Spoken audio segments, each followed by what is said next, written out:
अस्सलाम वालेकुम। कैसे हैं तमाम दोस्त? आई होप तमाम दोस्त ठीक ठाक होंगे और मेरी वीडियोस को कंटिन्यूसली देख रहे होंगे। तो आज हम फिर एक नई असाइनमेंट एक नए टास्क के साथ पेश हुए हैं और ये टास्क है पीपीएससी कंप्यूटर प्रोफिशिएंसी की असाइनमेंट नंबर 3 जो कि एमएस एक्सेल की स्टार्ट की हुई है हमने।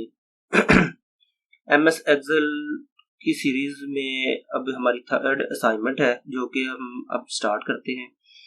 तो पहला टास्क जो उनसे है वो हमारा add formulas average remarks and grade के एवरेज रिमार्क्स और ग्रेड जो उनसे हैं वो आपने डालने हैं। उसका हिंट जो है वो हमें दिया हुआ है जिसमें हम देखेंगे कि हमने ये किस तरह से करना है और क्या करना है।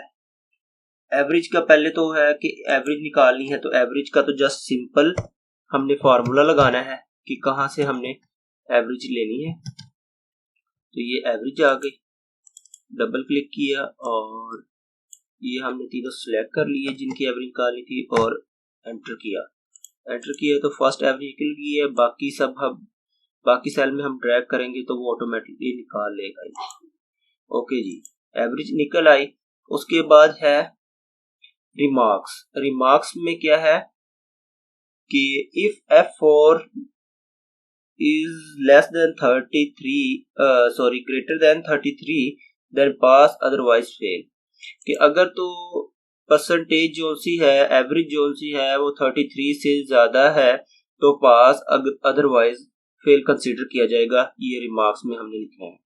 तो हम पहले अपने फॉर्मूले का आगाज करते हैं इजिकल टू से। अब हम लिखते हैं इफ के बाद हमने ब्रैकेट स्टार्टिंग ब्रैकेट शुरू की। उसके बाद हम लिखते हैं F4 उन्होंने यहाँ पे कहा हुआ है लेकिन हम करेंगे F2 क्योंकि हम फर्स्ट सबकी करनी है। तो हमारे पास जो पहला एड्रेस है एवरेज का वो F2 से है। तो F2 greater than 33 then pass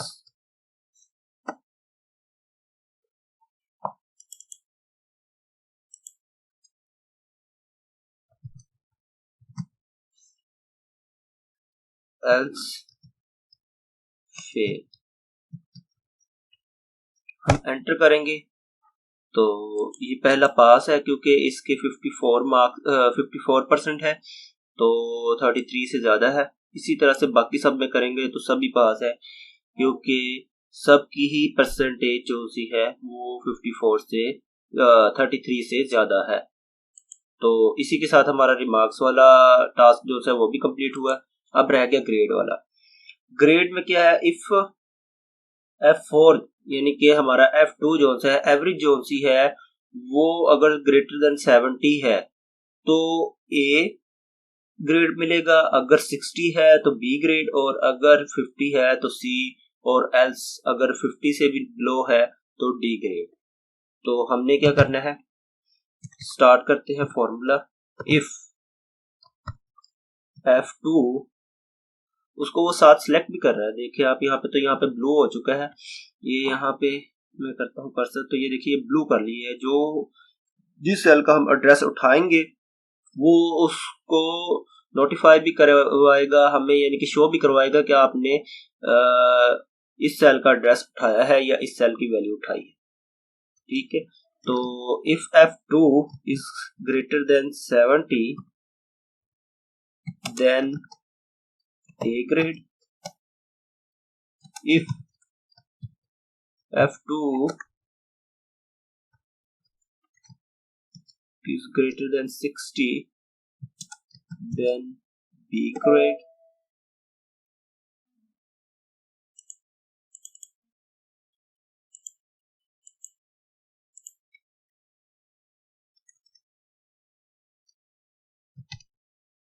B grade। if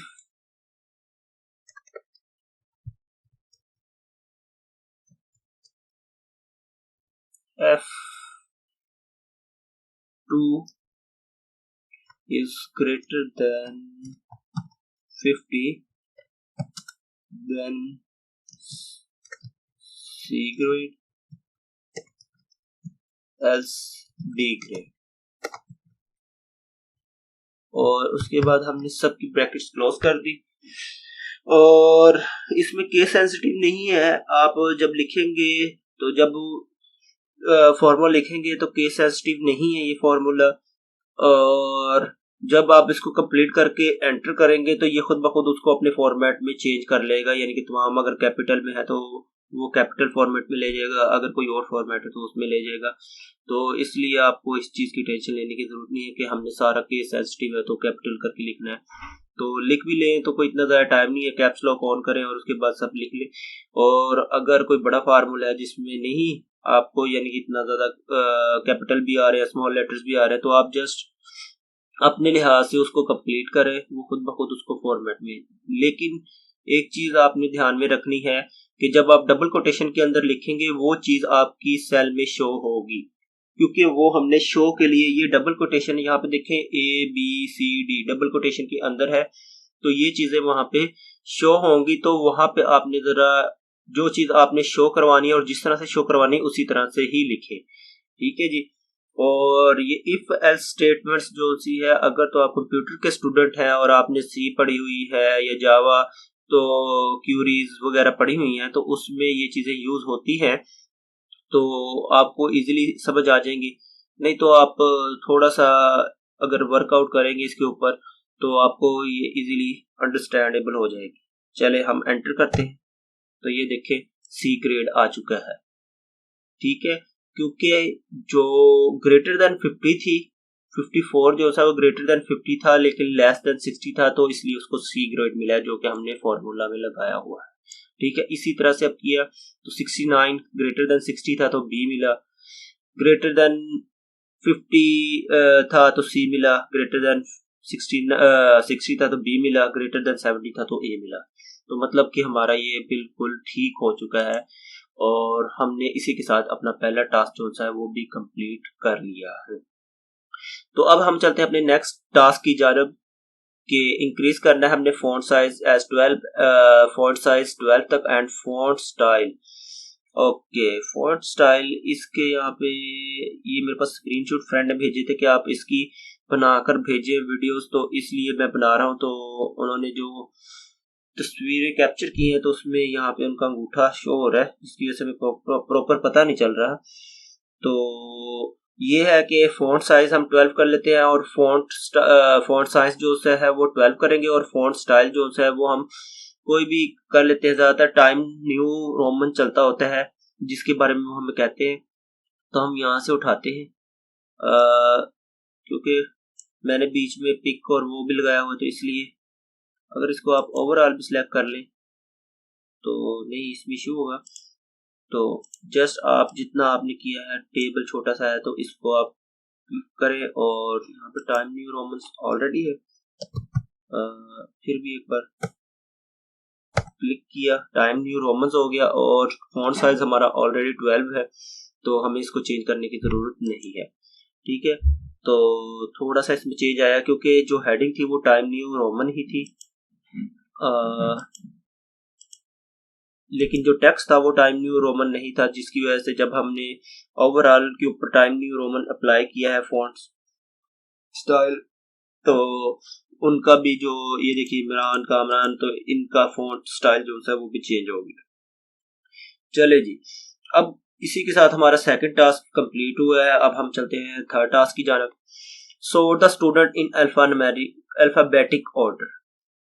तो हम यहाँ से अपने जो फील्ड्स हैं उनको सिलेक्ट करते हैं, यहाँ पे आए एडिटिंग ग्रुप में, होम टैब के एडिटिंग ग्रुप में सॉर्ट एंड फिलिंग, यहाँ पे आके आप अल्फाबेटिक उन्होंने कहा है तो ये नहीं कहा कि स्मॉलेस्ट टू लार्जेस्ट करें या लार्जेस्ट टू स्मॉलेस्ट करें, तो आप इस तरह से लार्जेस्ट टू स्मॉलेस्ट कर दे, ये अल्फाबेटिकली हो गया। तो यहाँ पे हमने किया तो ये देखें जरा चेंज हो गया, लेकिन हमने इनको अल्फाबेटिकली करना था तो जो कि हमने नहीं किया, तो हम उसको अब करते हैं।